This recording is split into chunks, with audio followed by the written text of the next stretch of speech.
देही का तमाम ये कंबोज लाल है, जैसा ही रंगो रूप है पैसा ही माल है।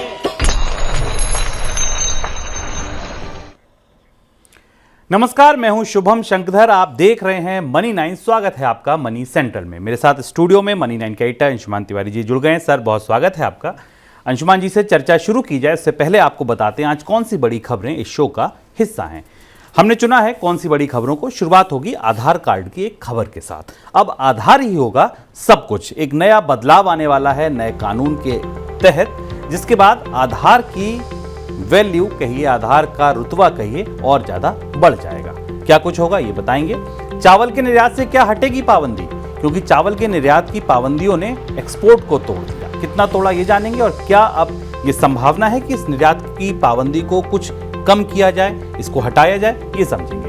विदेशियों को क्यों नहीं भारा भारत का शेयर बाजार। शेयर बाजार से विदेशी संस्थागत निवेशकों की बिकवाली लगातार जारी है। बड़ी बिकवाली हो चुकी है। बाजार में आपको भले बड़ी हलचल ना दिखी हो, क्योंकि घरेलू संस्थागत निवेशकों ने संभाल रखा है, लेकिन विदेशी लगातार निकल रहे हैं। एनएचएआई ने क्यों बदली अपने काम करने की रणनीति, पूरा तरीका ही बदल दिया है। सरकार अब तक खुद सड़कें बनाती थी, अब कहा है साथ साथ बनाएंगे प्राइवेट और पब्लिक सेक्टर। क्यों ऐसा करना पड़ा ये समझेंगे। क्या कुछ कमजोर पड़ने वाली है पुरानी पेंशन की मांग। ऐसा इसलिए क्योंकि सरकार ने नई पेंशन स्कीम में, नए पेंशन सिस्टम में कुछ गारंटीड पेंशन की बात कही है। इससे क्या असर होगा ये समझेंगे। और क्या एमएसपी की गारंटी पर आगे बढ़ेंगी राज्य सरकारें। चुनाव सामने है, आंध्र प्रदेश ने एक मॉडल सामने रखा है। क्या मॉडल रखा है, और इसके बाद कौन से राज्य इन पद चापों पर आगे बढ़ सकते हैं, पद चिन्हों पर आगे बढ़ सकते हैं, ये समझेंगे अंशुमान जी के साथ। और चुनाव से पहले इस तरह की खबरें और ज्यादा तेजी से उभरती हैं, आती हैं, मजबूत होती हैं, तो इनका चुनावी मतलब भी समझेंगे, राजनीतिक मतलब भी समझेंगे कि क्या कुछ है। ये 3 बड़ी खबरें आज हमारी दिन की सबसे बड़ी खबरों में शामिल होंगी। NHAI, pension, MSP. आगे बढ़ते हैं, शुरुआत करते हैं आधार की खबर के साथ। सरकार जल्द ही आधार को नागरिकों के डिजिटल दस्तावेज को सत्यापित करने के लिए जरूरी कर सकती है। ये प्रावधान डिजिटल इंडिया कानून के तहत लाया जा सकता है। इससे आधार का इस्तेमाल नागरिकों के डिजिटल रिकॉर्ड, डिजिटल हस्ताक्षर के सत्यापन में किया जाएगा। इससे निजी क्षेत्र में भी आधार का व्यापक इस्तेमाल होगा। अगर कोई नागरिक खुद पहचान के रूप में आधार से सत्यापन का विकल्प नहीं चुनता है, तभी उसे आधार से जुड़े दूसरे अहम दस्तावेजों को साक्ष्य का इस्तेमाल करना पड़ेगा। मसौदे के अनुसार किसी भी डिजिटल हस्ताक्षर को तभी सही माना जाएगा जब वो आधार से जुड़ा होगा। हल्की बात में ऐसे समझिए कि अगर आधार में कोई चीज़ है, आधार से कोई चीज़ लिंक्ड है, सत्यापित है, तो आपको वो डॉक्यूमेंट नहीं दिखाना होगा। आपने कहा नहीं हम तो नहीं कर रहे, आधार से नहीं जोड़ रहे अपना डॉक्यूमेंट, तो आपको वो डॉक्यूमेंट भी दिखाने पड़ेंगे। सर, क्या जिस तरफ हम आगे बढ़ रहे हैं, इसके बाद आधार हमारी नागरिकता का प्रमाण पत्र हो जाएगा? सरकार ने ऐसा नहीं कहा है, लेकिन 2 महत्वपूर्ण बदलाव आधार के तौर पर होने वाले हैं। पहली चीज़ तो ये कि भारत में जो सूचना तकनीक का प्रमुख बिल है, जिसको इन्फॉर्मेशन टेक्नोलॉजी एक्ट 2000 कहते हैं, जो 2000 में जारी किया था, उसे रिप्लेस करने जा रही है सरकार, और उसकी जगह एक नया बड़ा कानून लाने वाली है, जिस कानून में सारे डिजिटल संचालनों को समेटा जाएगा, और इसका मसौदा तैयार हो रहा है। इस मसौदे में 2 बेहद महत्वपूर्ण बातें हैं, जिनके लिए आपके जो भविष्य में सारे लोगों को प्रभावित करेंगी। पहली महत्वपूर्ण बात यह कि अब भारत में धीरे धीरे डिजिटल सिग्नेचर सामने आ रहे हैं, जहाँ आपको खुद फिजिकली सिग्नेचर नहीं करना पड़ता, बल्कि आपका एक डिजिटल सिग्नेचर होता है, जिससे बहुत जगह प्राइवेट सेक्टर में मान्यता दे दी गई है। सरकारी दफ्तरों में भी डिजिटल सिग्नेचर को उस तरह से मान्यता नहीं मिली है। डिजिटल सिग्नेचर को वैध बनाने के लिए आधार को मुख्य आधार बनाने की तैयारी हो रही है, इस बात का प्रस्ताव किया जा रहा है। तो यानी डिजिटल सिग्नेचर का जो लोग इस्तेमाल करते हैं, अगर उनके डिजिटल सिग्नेचर्स आधार से लिंक हैं तो उसे प्रामाणिक माना जाएगा, ऐसा प्रस्ताव इस कानून में किया जा रहा है। प्रकारांतर से आप इसे समझें तो इसका असर ये होगा कि यदि आप कोई भी संचालन कर रहे हैं और आप किसी दूसरे और दस्तावेज के इस्तेमाल के साथ अपने डिजिटल सिग्नेचर को प्रमाणित नहीं कर रहे हैं, तो आधार से लिंक होने पर उसे अनिवार्य रूप से प्रमाणिक मान लिया जाएगा। अब यहाँ ये सवाल उठता है कि क्या आधार स्थायी तौर पर भारत में नागरिकता का पहचान बन जाएगा? ये क्लियर नहीं है, क्योंकि ये इस बिल में नहीं कहा जा सकता, और ये शायद बिल के दायरे की बात भी नहीं है, क्योंकि वो सिटीजनशिप एक्ट की बात है, जो कि दूसरा कानून है जो नागरिकता कानून है। और अभी भारत में नागरिकता की पहचान के लिए किसी कार्ड जैसी व्यवस्था नहीं दी जा रही। पर व्यवहारिक रूप से अगर डिजिटल सिग्नेचर पते की पहचान और बाकी चीज़ों की पहचान के लिए आधार ही एक विकल्प रहेगा डिफ़ॉल्ट में यदि आप कोई दूसरा विकल्प सामने प्रस्तुत नहीं करते हैं तो ये माना जा रहा है कि लोग इसी को मुख्य रूप से पहचान मानेंगे। पर व्यवहारिक पर्पज से जहां प्राइवेट कंपनियों को इस मामले में काफ़ी दिक्कत थी कि वो डिजिटल सिग्नेचर को प्रमाणित करने के लिए किस दस्तावेज का इस्तेमाल करें, इस कानून से वो बदलाव होने की संभावना है। आने वाले दिनों में मोटर और हेल्थ इंश्योरेंस का प्रीमियम महंगा हो सकता है, बढ़ सकता है। रिस्क प्रबंधन को मजबूत करने के लिए जनरल इंश्योरेंस कंपनियां बीमा के प्रीमियम को 15 से 20% तक बढ़ा सकती हैं। खासकर री इंश्योरेंस की लागत के बढ़ने की ज़्यादा संभावना जताई जा रही है। सर, क्या वजह है इस महंगाई की? अब आप अगर कार इंश्योरेंस लेते हैं, हेल्थ इंश्योरेंस लेते हैं और जो प्रॉपर्टी के बाकी इंश्योरेंस है जिनका हिस्सा छोटा है, पर कार और मोटर इंश्योरेंस में सबसे ज़्यादा बढ़ोतरी होने वाली, 20% तक प्रीमियम बढ़ने वाले हैं। और ये बढ़ोतरी लगातार है क्योंकि इससे पिछले साल भी हमने हेल्थ इंश्योरेंस के प्रीमियम में और मोटर इंश्योरेंस के प्रीमियम में बढ़ोतरी देखी थी। जैसे जैसे ब्याज दरों में अंतर्राष्ट्रीय स्तर पर बढ़ोतरी हो रही है, ब्याज दरें लंबे समय तक ऊँची होने वाली हैं। बीमा कंपनियों को अपनी लागत या अपने जोखिम को कवर करने के लिए री इंश्योरेंस लेना होता है। वो एक किस्म का फिनांस होता है जो बीमा कंपनियाँ किसी री इंश्योरेंस कंपनी से लेती हैं। ब्याज दरें बढ़ने के साथ इसकी लागत बढ़ती जा रही है। बीमा कंपनियों की बैलेंस शीट में सबसे बड़ी लागत यही होती है कि जो फंड री इंश्योरेंस के लिए अपने बीमा के बदले लेती हैं, इस लागत को बढ़ने के कारण अब कंपनियां इससे उपभोक्ताओं के साथ या बीमा धारकों के साथ बांटेंगी। और ये एक साथ लगातार तीसरा साल होगा जब हम बीमा की दरों में या बीमा की फीस में बढ़ोतरी देखेंगे। खरीफ मार्केटिंग वर्ष 2023-24 की शुरुआत हो चुकी है और अधिकतर खरीफ फसलें ऐसी हैं जिनका बाजार भाव समर्थन मूल्य से ऊपर चल रहा है। खासकर दलहन, कपास, कुछ मोटे अनाज और तिलहन का भाव सरकार के तय समर्थन मूल्य के ऊपर है। कुल खरीफ फसलों के लिए सरकार समर्थन मूल्य घोषित करती है, जिनमें 6 फसलों का बाजार भाव सरकार के समर्थन मूल्य से ऊपर है। इस बीच सरकारी एजेंसी किसानों से खरीफ धान की खरीद शुरू कर रही है। इस साल सरकार ने सामान्य धान के लिए 2183 रुपये और ए ग्रेड धान के लिए 2203 रुपये प्रति क्विंटल का समर्थन मूल्य घोषित किया है। सर, इसका असर महंगाई पर क्या होगा कि अगर एमएसपी से ज़्यादा बाजार भाव है? ये बाजार की एक अनोखी परिस्थिति जो आपको सामने दिखाई दे रही है। खरीफ की बुआई खत्म हो गई, धीमे खरीफ की खरीद का, धान की खरीद का मौसम भी शुरू होने वाला की तैयारी शुरू हो रही है। और इस बीच बुआई खत्म होने के बाद खरीद शुरू होने के बीच में बाजार के भीतर जो परिस्थिति है वो महंगाई की तस्वीर का संकेत दे रही है। जितनी भी प्रमुख फसलें हैं उनकी सबकी कीमतें बाजार में, जो मंडी की कीमतें हैं वो सरकार के समर्थन मूल्य से ज़्यादा है। कुछ फसलों की तो कीमतें 50% और 30% से भी ज़्यादा है। दाल करीब 34% ज़्यादा है, तुअर की दाल, ज्वार की कीमतें 53% ज़्यादा हैं जो एमएसपी से ऊपर है। और बाकी सिर्फ मूंग और बाजरा, दो ऐसी फसलें सूची में दिखाई देती हैं जिनकी कीमत बाजार में एमएसपी से कम है। बाकी सारी की सारी फसलों की कीमतें बाजार में ज़्यादा हैं। यानी बाजार सरकार के समर्थन मूल्य से ज़्यादा पैसा देने के लिए तैयार है। और ये 2 तरीके के संकेत लेकर आता है। एक तो ये कि सरकार अगर इन फसलों में से कुछ फसलों की खरीद करती है तो उसे शायद पर्याप्त फसलें इस बार नहीं मिलेंगी खरीद के लिए, क्योंकि बाजार में ज़्यादा अच्छे ग्राहक अच्छी कीमत देने के लिए तैयार हैं। ये परिस्थिति हमने पिछले साल गेहूं में देखी थी। दूसरी महत्वपूर्ण बात यह कि यहाँ से बाजार में महंगाई बढ़ने की जो अंतर्धारणा है वो और मजबूत होती दिखाई देती है, क्योंकि नई क्रॉप आते समय भी अगर कीमतें ऊपर हैं तो फिर ये महंगाई आने वाले समय में खाद्य महंगाई लंबी चलेगी। पिछले 2-3 दिनों में, 4 दिनों में अलग अलग स्तर पर सरकार में, रिजर्व बैंक में महंगाई को लेकर नई चर्चाएं हुई हैं। तमाम विशेषज्ञ और तमाम एजेंसियां मान रही हैं कि खाद्य महंगाई का दबाव आने वाले समय में बना रहेगा, खासतौर से त्यौहार और त्यौहार के उसके बाद भी। उसका इशारा ये बाजार कर रहा है। अगस्त के दौरान सरकार की तरफ से चावल के निर्यात पर लगाई गई पाबंदियों के बाद देश से चावल के निर्यात में भारी गिरावट आई है। 25 अगस्त से 23 सितंबर के दौरान देश से सैला चावल का निर्यात 82% घटा है और बासमती चावल के निर्यात में 30% की गिरावट आई है। सरकार ने अगस्त में सैला चावल के निर्यात पर 20% का टैक्स लगा दिया था और बासमती चावल के निर्यात पर न्यूनतम निर्यात मूल्य की घोषणा की थी, जो 1200 रुपये प्रति टन तय किया गया था। सर, चावल के निर्यात में आपने तोड़ दिया निर्यात पाबंदियां लगाकर। आपको लगता है कि कुछ रियायतें अब यहाँ आ सकती हैं? अब तो नई फसल भी आ रही है। चावल के निर्यात को लेकर दुविधा ये है कि WTO में और बाकी जगह केंद्र भारत सरकार के इस फैसले को दुनिया के देशों ने चुनौती दी और कहा है कि भारत अगर रिकॉर्ड अनाज उत्पादन कर रहा है, ये उसकी एजेंसी ये कह रही है, सरकारी एजेंसी कह रही है कि रिकॉर्ड उत्पादन हो रहा है, तो बाजार में चावल का निर्यात नहीं रोका जाना चाहिए, क्योंकि इससे अंतर्राष्ट्रीय स्तर पर खाद्य महंगाई को बढ़ावा मिलता है। सरकार की दूसरी दुविधा ये है कि बासमती के बाजार में पाकिस्तान एक बड़ी प्रतिस्पर्धा बनता हुआ दिखाई दे रहा रहा है। अब यहाँ ये क्रूशियल मौका है, अभी तक ये स्थिति स्पष्ट नहीं है कि इस साल अनाज के उत्पादन के वास्तविक आंकड़े कितने होंगे, धान का उत्पादन कितना होगा और चावल की उपज कितनी होगी, लेकिन सरकार पर इस बात का दबाव है कि कम से कम वो जो ड्यूटीज़ लगा रखी हैं उसने निर्यात को हतोत्साहित करने के लिए उसमें थोड़ी सी कमी करे। मुझे लगता है अगले 1-2 हफ्ते में परिस्थिति स्पष्ट होगी अनाज उत्पादन की, वास्तव में खरीफ से कितनी उपज आने वाली है, उसके बाद ये स्पष्ट होगा कि क्या भारत अपने निर्यात प्रतिबंधों में कोई ढील देगा या नहीं। गाड़ी उत्पादन में लागत बढ़ने का हवाला देते हुए ऑटो कंपनियों ने त्योहारों से ठीक पहले गाड़ियों के दाम बढ़ाने शुरू कर दिए हैं। हाल ही में किया मोटर्स ने गाड़ियों के दाम बढ़ाने की बात कही है। इसके अलावा महिंद्रा ने भी अपने गाड़ियों के दाम बढ़ा दिए हैं। टू व्हीलर कंपनियों में हीरो मोटोकॉर्प ने भी टू व्हीलर की कीमतों में बढ़ोतरी का ऐलान किया है। सर, ये महंगाई क्यों आई?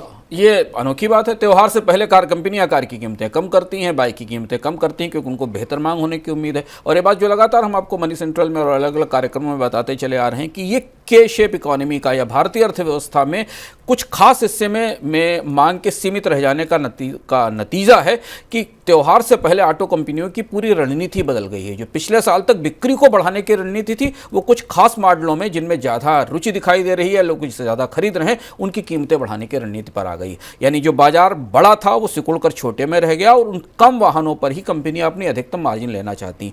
आप नाम सुनिए जिन वाहनों के दाम बढ़ाए गए। महिंद्रा ने अपने सारे वाहनों के दाम बढ़ा दिए 81,000 रुपये तक त्यौहार से पहले। कौन से वाहन है उसमें? थार है, ज़्यादा बिकने वाली कार है, स्कॉर्पियो है, ज़्यादा बिकने वाली कार है, XUV 300, XUV 700 है। इनकी कीमतें 81,000 तक बढ़ा दी हैं। यही वो गाड़ियां हैं जिनको आप बार बार बाजार में बिकते हुए देखते हैं या सबसे ज़्यादा मांग जिनकी है। इसी तरह से किया मोटर्स ने अपनी दोनों वाहनों के कारेंस और सेल्टोस दोनों मॉडल्स की कीमतें बढ़ाई हैं। ये भी टॉप सेलिंग कार्स हैं। तो ऑटो कंपनियां अब इस तरफ मुखातिब हैं कि छोटी कारें तो नहीं बिक रही।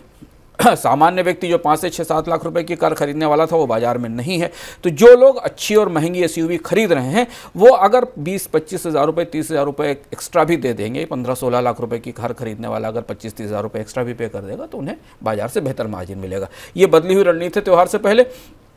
इसके साथ टू व्हीलर कंपनियों ने भी बाजार में थोड़ी सी मांग की संभावना देखते हुए कीमतें बढ़ाई हैं और ये उस समय बढ़ी हैं। देखिए बाजार में इस समय जो असंगति बनती दिख रही है शुभम, कि कारों की कीमतें और बाइक की कीमतें उस समय बढ़ रही हैं जब इंटरेस्ट रेट वैसे भी ऊंचे हैं। यानी कार पर लोन लेने के लिए मोटर लोन लेने की दरें और भी ऊंची हैं। तो कुल जमा जो कार को एक्वायर करने की कॉस्ट है या नए व्हीकल को एक्वायर करने की कॉस्ट है, वो इस दिवाली पिछले साल की दिवाली की तुलना में काफ़ी ज़्यादा होने वाली है।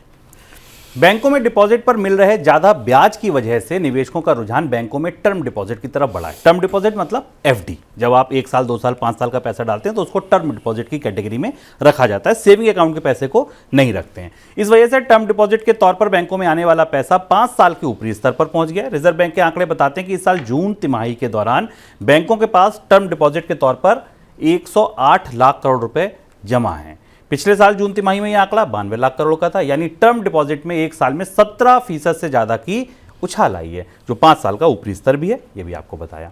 सर, बैंकों को इस बात पर खुश होना चाहिए कि इतनी सारी डिपॉजिट आ गई, या चिंता करें? बैंक अगर डिपॉजिट जुटाने की कोशिश में लगे थे तो उन्हें जो डिपॉजिट मिल रहे हैं वो उनको खुश करने वाले नहीं है। 108 लाख करोड़ रुपए के टर्म डिपॉजिट हैं और ये वो फिक्स डिपॉजिट हैं जहां ज़्यादातर लोग अपनी ऊंची ब्याज दरों का फ़ायदा उठाने के लिए आ रहे हैं, क्योंकि ब्याज दरें 6.5 से 7% के आसपास भी हैं, 7.5%, 6 से 7% के आसपास हैं। और 1 साल पहले FD पर दरों की दरें 3 से 4% पर थीं। बैंकों के पास फिक्स डिपॉजिट्स तो आ रहे हैं, लेकिन इसके साथ इसकी सर्विसिंग की लागत भी उनकी बढ़ रही है और ये पैसा लंबे समय तक उनके पास रहेगा। अगर ब्याज दरों में कमी होना अगले साल के बाद शुरू होती है तो फिर भी बैंकों की बैलेंस शीट पर इस देनदारी का दबाव रहेगा। लेकिन बाजार में बढ़ती ब्याज दरों के कारण जो निवेशक या बचत करता है वो इसका लाभ उठा रहे हैं। तो कुल अगर आप कैपिटल के फ्लो के तौर पर देखें, बैंकों की डिपॉजिट्स में ग्रोथ के तौर पर देखें तो अच्छी खबर है, पर बैंकों की लायबिलिटी के तौर पर देखें तो उन्हें महंगे दर के डिपॉजिट्स मिल रहे हैं, उन्हें सस्ते डिपॉजिट्स नहीं मिल रहे हैं, जबकि बाजार में क्रेडिट की मांग आने वाले समय में थोड़ी कमजोर होगी। कंपनियों की तरफ से नए निवेश प्रस्ताव में सितंबर तिमाही के दौरान गिरावट देखने को मिली है। निजी संस्था centre for monitoring Indian economy यानी CMI के मुताबिक सितंबर के दौरान कंपनियों की तरफ से 1.2 लाख करोड़ रुपए के पूंजीगत निवेश का प्रस्ताव दिए गए। इससे पहले जून तिमाही में 6.6 लाख करोड़ के निवेश प्रस्ताव दिए गए। सर, क्या बता रही है ये गिरावट? CMI हमेशा भारत में निवेश का एक ट्रैकर देती है और एक आंकड़े बताती है कि भारत में प्राइवेट सेक्टर और सरकारी क्षेत्र में कितना निवेश हुआ। ये आंकड़ा थोड़ा चौंकाने वाला है।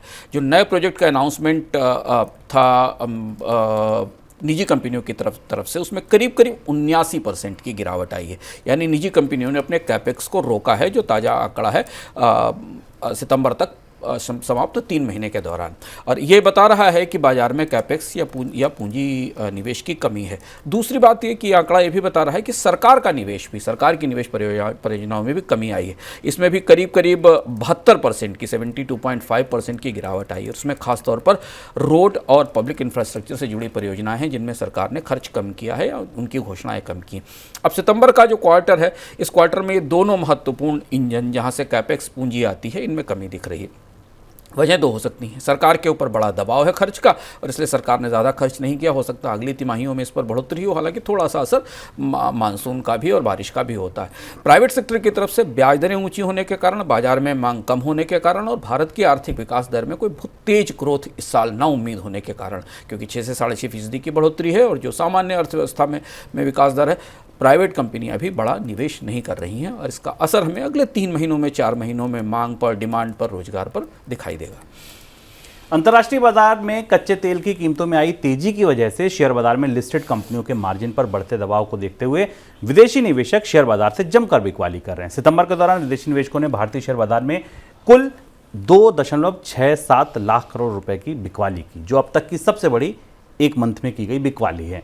सितंबर के दौरान 7 महीने के बाद विदेशी संस्थागत निवेशक भारतीय शेयर बाजार में नेट बिकवाल बने। आशंका यह है कि अक्टूबर के दौरान भी विदेशी निवेशकों की यह बिकवाली थमेगी नहीं, जारी रहेगी। सर, बाजार को लेकर बुलिश नजर क्यों नहीं आ रहे हैं विदेशी निवेशक? विदेशी निवेशक भारतीय बाजार में 2 महत्वपूर्ण पैमानों के आधार पर निवेश करते हैं। एक तो ये उनको मिलने वाला जो फंड है उसकी कॉस्ट कितनी है। हम आपको इससे पहले भी बता चुके हैं कि अमेरिका में बॉन्ड यील्ड्स बढ़ी हुई हैं, ब्याज दरें बढ़ने की और ज़्यादा संभावना है। इसे देखते हुए अब विदेशी निवेशकों को भारतीय शेयर बाजार से बेहतर रिटर्न अमेरिका की सिक्योरिटीज़ में, सॉवरेन सिक्योरिटीज़ में मिल रहा है, तो वहाँ उन्हें फंड पार्क करना सुविधाजनक लग रहा है, इसलिए बाजार से बिकवाली निकल रही। और दूसरी बात यह कि भारत में ओवरऑल इकोनॉमी में 2-3 बड़े ऐसे दबाव बनते दिख रहे हैं। हम आगे आपसे बात करेंगे तो बताएंगे। रुपये पर तेज दबाव है, डॉलर इंडेक्स बढ़ा है, रुपया कमज़ोर है, कच्चे तेल की कीमतें बढ़ी हुई हैं, भारत की महंगाई अभी लंबी और स्थायी हो सकती। ये वो सारे मैक्रो इकोनॉमिक फैक्टर्स हैं जो भारतीय अर्थव्यवस्था को लेकर निवेशकों का उत्साह कमजोर करने के लिए काफ़ी हैं। दूसरी चीज़ है कि भारतीय शेयर बाजार में वैल्यूएशन का, हाई वैल्यूएशन का एक दौर भी आ चुका है। मार्केट अपनी ऊंचाइयों को छू भी चुका है, तो यहाँ से विदेशी निवेशकों के लिए बेहतर बिकवाली का मौका है। खास बात यह है कि ये बिकवाली शायद थोड़ी लंबी चल सकती है। उनका ये जो रुख है ये अक्टूबर-नवंबर तक भी बना रह सकता है, क्योंकि पूरी दुनिया की जो परिस्थितियाँ हैं, मौद्रिक बाजारों की परिस्थितियाँ हैं, वो इमर्जिंग मार्केट्स में निवेश के फेवर में नहीं है, पक्ष में नहीं है। पर भारतीय बाजार में चूँकि देशी निवेशकों का, सिप का, म्यूचुअल फंड का पैसा जा रहा है, इसलिए बाजार में इस बिकवाली का हमें उतना तेज असर नहीं दिखाई दिया जैसा कि आमतौर पर से पहले दिखता था।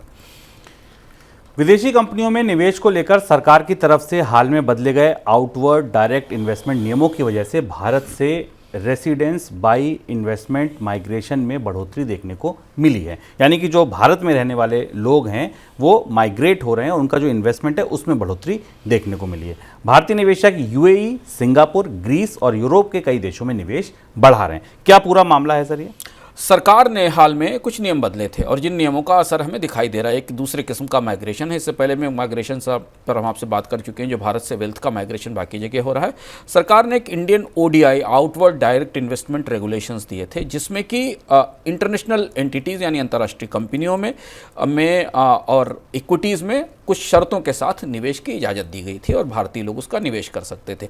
इसका फ़ायदा भारत के अमीरों ने, सुपररिच परिवारों ने उठाया है। फैमिली ऑफिसेस के थ्रू, बाकी चीज़ों के थ्रू बहुत सारा निवेश भारत से निकलकर दुनिया के अन्य देशों में जा रहा है, जहां कंपनियों में हाई नेटवर्थ इंडिविजुअल्स जो भारत के हैं, जो कि ऊंची आय वाले लोग हैं, वो कंपनियों में इक्विटी ले रहे हैं और शेयर बाज़ारों में निवेश कर रहे हैं।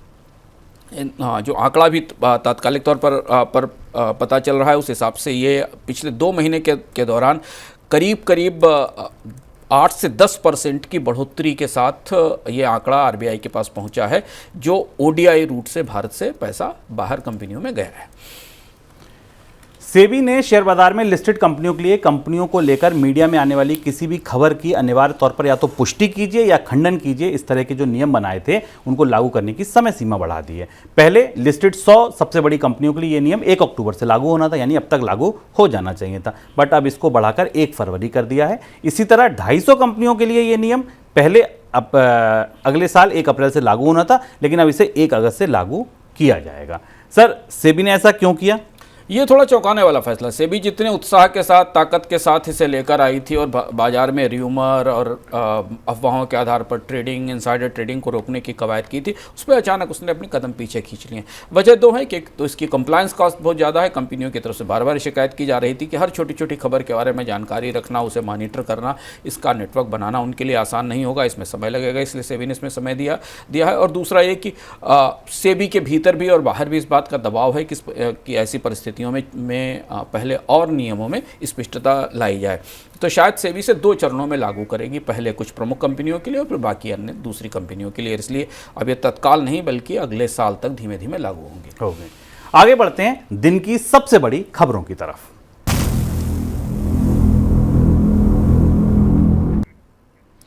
NHAI से शुरुआत करते हैं।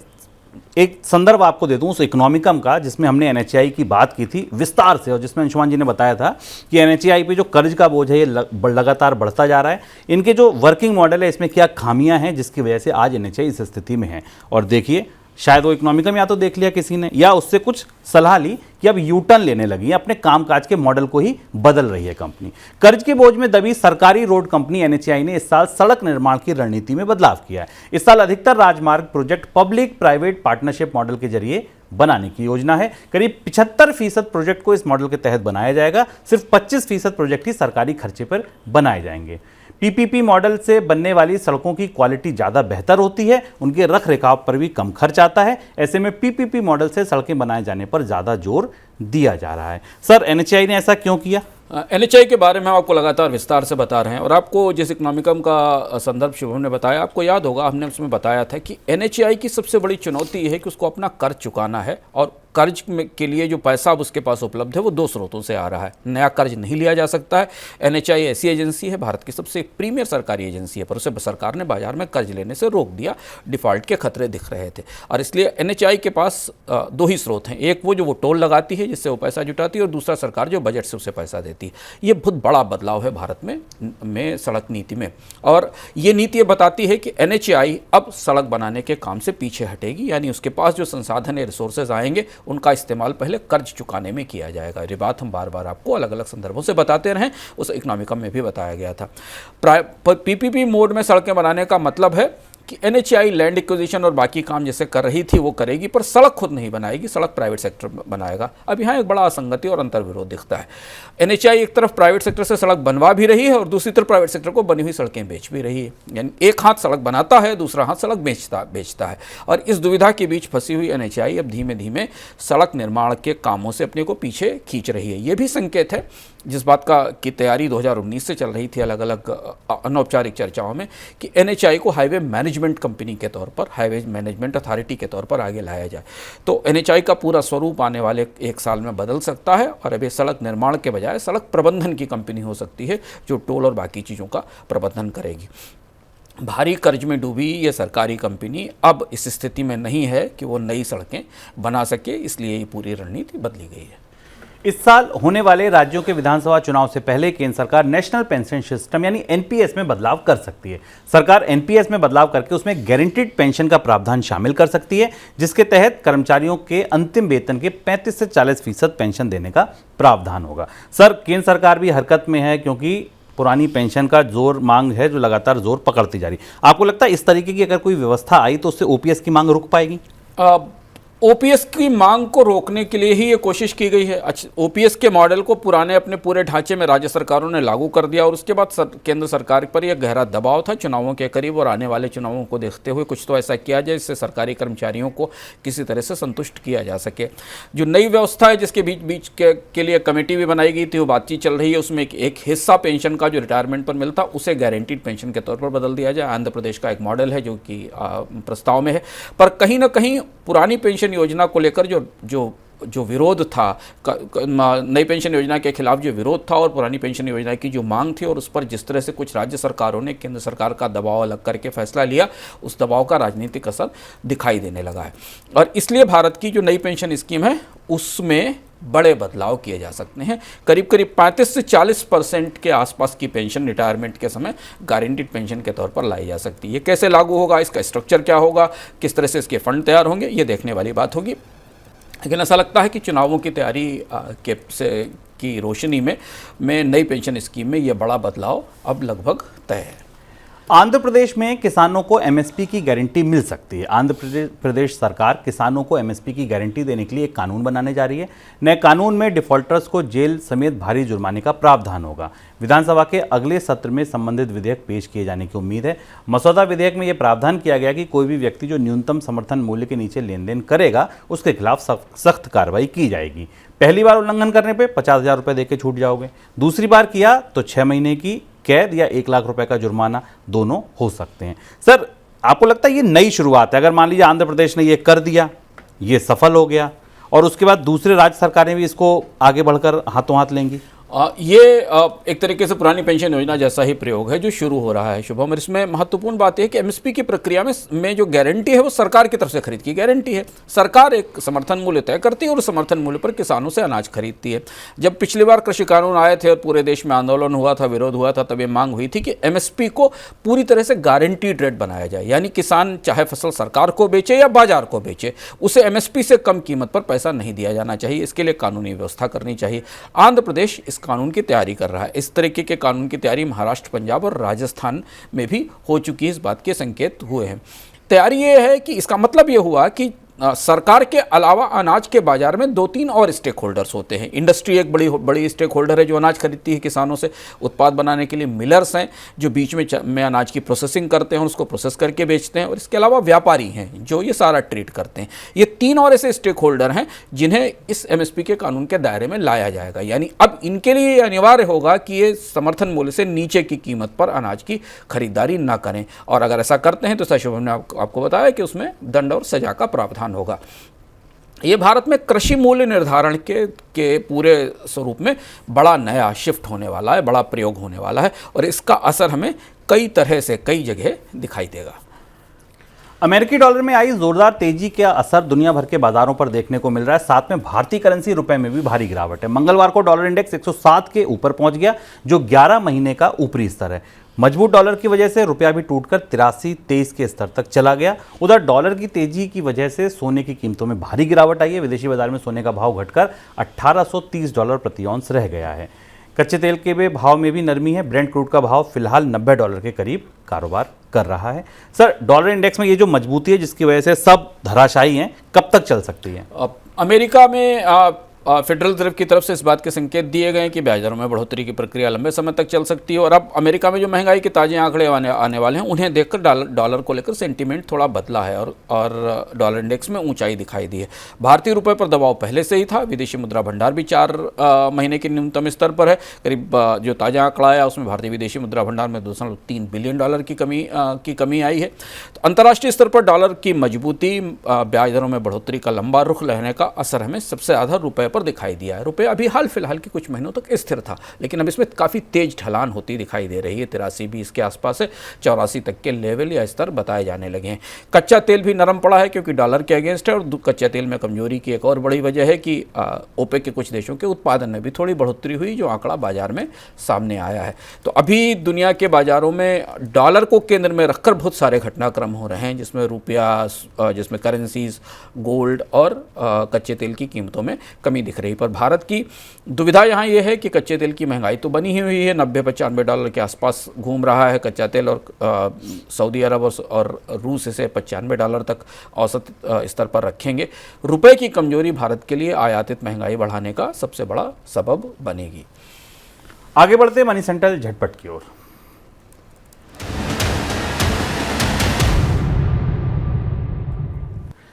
वेदांता लिमिटेड ने अपने मौजूदा कारोबार को 6 अलग अलग लिस्टेड कंपनियों में डीमर्जर की घोषणा की है। कंपनी के बोर्ड ने इसकी मंजूरी भी दे दी है। डीमर्जर के बाद ये कंपनियां Vedanta aluminium, Vedanta oil and gas, Vedanta power, Vedanta steel and forest material, Vedanta base metal और वेदांता लिमिटेड होंगी। वेदांता लिमिटेड के प्रत्येक शेयर पर निवेशकों को 5 नई कंपनियों का एक शेयर मिलेगा।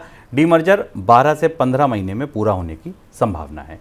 कंपनियों के माइनॉरिटी शेयर होल्डर अपने अधिकारों के जरिए कंपनियों को उनकी मनमानी करने से रोक रहे हैं। पिछले 10 दिनों में माइनॉरिटी शेयर होल्डर्स ने 5 कंपनियों के 9 मनमाने फैसलों को लागू करने से रोक दिया। कुछ कंपनियां मनमानी करके निवेशकों की नियुक्ति कर रही थीं, तो कुछ कंपनियां निवेशकों को कमीशन बांट रही थीं, लेकिन शेयर होल्डर्स की आपत्ति के बाद कंपनियां ऐसा नहीं कर पाईं। वित्त वर्ष 2018 के मामले को लेकर हजारों कंपनियों को जीएसटी डिपार्टमेंट से नोटिस भेजे जा रहे हैं। ये नोटिस वित्त वर्ष 2017-18 के लिए हैं और उनमें टैक्स के भुगतान में कमी का दावा किया गया है। कंपनियों को भेजे गए नोटिस की डेडलाइन 30 सितंबर थी। सभी कंपनियों को जीएसटी डिपार्टमेंट ने नोटिस का जवाब देने के लिए 30 दिन का समय दिया है। जीएसटी आउटपुट, बेमेल देनदारियां, इनपुट टैक्स क्रेडिट और टैक्स क्रेडिट के गलत दावे समेत अन्य वजहों से ये नोटिस भेजे जा रहे हैं। विश्व बैंक ने अगले साल के लिए दुनिया की दूसरी सबसे बड़ी अर्थव्यवस्था चीन की जीडीपी ग्रोथ के अनुमान में कटौती की है। अगले साल के लिए चीन की अनुमानित जीडीपी ग्रोथ 4.8% से घटाकर 4.4% कर दी गई है। प्रॉपर्टी सेक्टर में आई कमजोरी को देखते हुए ये ग्रोथ में कमी की गई। हालांकि 2023 के लिए चीन की ग्रोथ 5.1% पर स्थिर रखी गई है।